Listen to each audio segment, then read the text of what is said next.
So of all the OEMs making Android phones, OnePlus has completely reinvigorated itself over the past couple of years, both as a brand and as a choice for buyers. But why?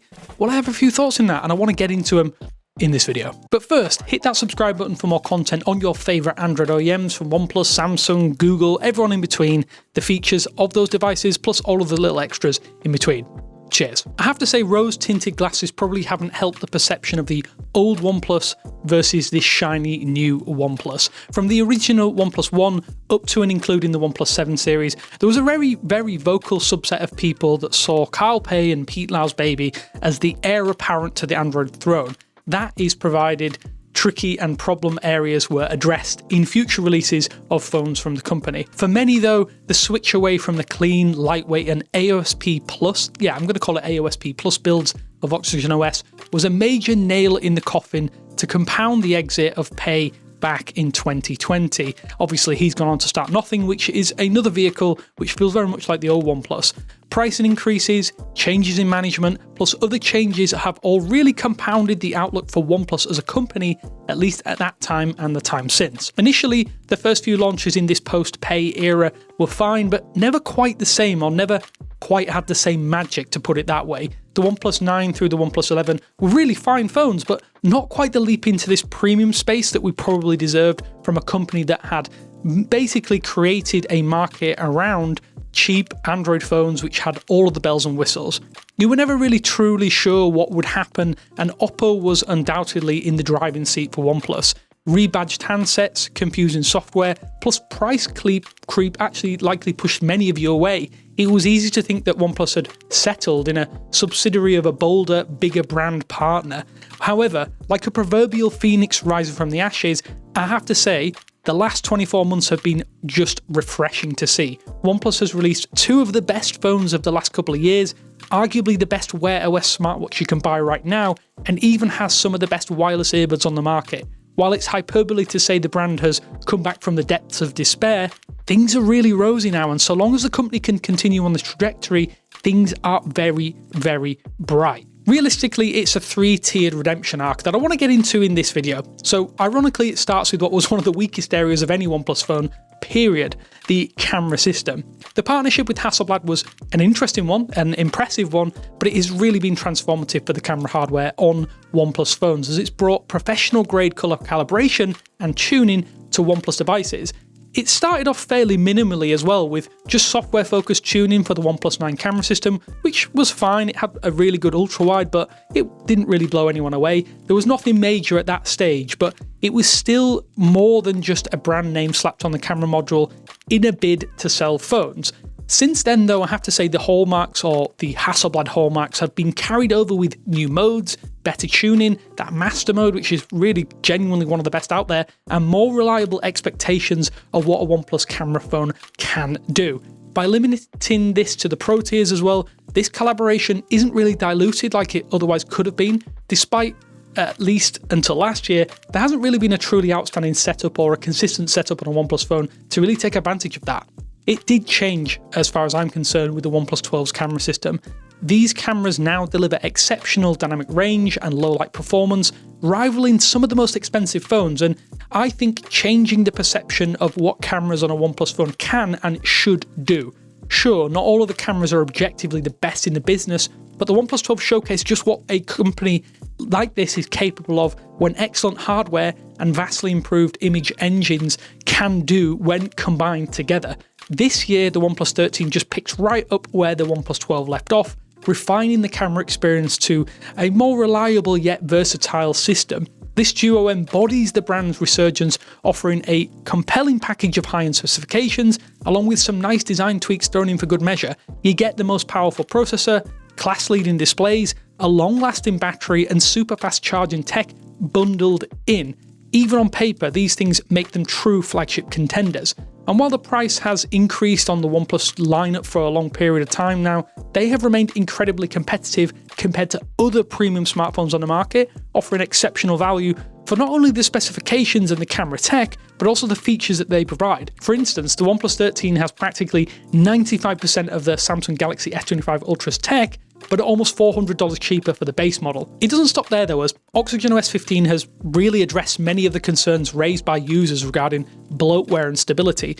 Don't get it twisted, there are a few things that you could still consider bloat with Oxygen OS, but no more than in One UI for instance. The interface itself, it feels more refined, it's smoother, and the inclusion of features like improved RAM management and enhanced customization options have really significantly enhanced the user experience across the board. The update has provided a more fluid and responsive feel, as I just mentioned. It's tuned to this high-end hardware packed inside, and it feels like it's done from the ground up, probably the first time in a long time. Visually, the switch from the old Oxygen OS though to this fork of Color OS was a big concern for me. I was really disappointed, but over the past 3 to 4 updates, I think it's evolved into something that feels independent enough to fit the hardware. Oxygen OS 15 is simply put fantastic. It's fluid and fast while retaining those customization controls I've mentioned a couple of times in this video so far that are really missing on Google's lightweight pixel scheme. Even the AI functions they're less in your face than One UI for instance, and mostly just enhance existing functions with things like time-saving search tools or image tuning, rather than trying to fully control your device with your voice, which I think we're a long way away from. Even if you ignore the proliferation of AI, you can have a great experience with the vanilla Android 15 update on your OnePlus phone, and that's basically what you just need from any modern smartphone anyway. I'll also be the first to admit that Oxygen OS was never really my first choice when OnePlus made that switch to this Color OS base back with Android 12. Credit where it's due though, things have improved drastically, and so drastically that I can honestly count it among some of the best skins on Android here in 2025. So the beauty of Android is also that you can pair products from various brands, and usually they'll play nicely together. And I will say Oppo was already making their own wearables, earbuds and other accessories, and it could have been easy for OnePlus to just slap their logo on it and sell them. And they did that with some admittedly cheap options, but none of them were really easy to recommend. In 2025 though, this is another significant area of improvement, and it couldn't be further from the truth that you can't recommend them. The OnePlus Buds Pro 3 are among the best, basically the best earbuds that you can probably buy for Android. They're the best casual earbuds I've ever used, expertly tuned, rich clear sound, great ANC and all the benefits of Google Fast Pair. Plus I think they actually usurped the market-leading AirPods Pro in a head-to-head sound test. There are simply no other Android-focused earbuds that compete in all areas like the OnePlus Buds Pro 3 for me. OnePlus smartwatches are also not something I think I would ever be able to recommend, but after some experiments with Wear OS, there's been another massive improvement here. It's early in the year, but the OnePlus Watch 3 is arguably the best new wearable to pair with an Android phone from any manufacturer. From the design, to the battery, to the integrations, it's just a fantastic smartwatch that continues the similarly solid, or at least follows on from the similarly solid OnePlus Watch 2 and 2R. Yes, it's important to note that at this point in time, Fossil exited the market and there are now fewer players in the Wear OS space, so it's actually great to see OnePlus step up with solid alternatives that we can actually go hand on heart and recommend to you. So this video is in some ways waxing lyrical about OnePlus's overhaul over the past couple of years, but let's get some things out of the way. There have been lots of stumbling blocks, probably more than there has been necessary to have really for OnePlus to basically reach this point, but if any brand encapsulates a turnaround that has changed perceptions of what they can do and what they're going to continue to do, I think it's OnePlus. The tighter alignment with Oppo has, I think in some ways, provided the perfect incubation for this one-time market disruptor, from the hardware to the software to those accessories I just mentioned, that create a mini ecosystem of products that are easy to recommend. Going from an enthusiast icon to a more bog-standard Android smartphone maker is really, really risky. You alienate that original fan base by trying to open the brand to more people, and ordinarily that means ballooning prices as you target that market segment more heavily.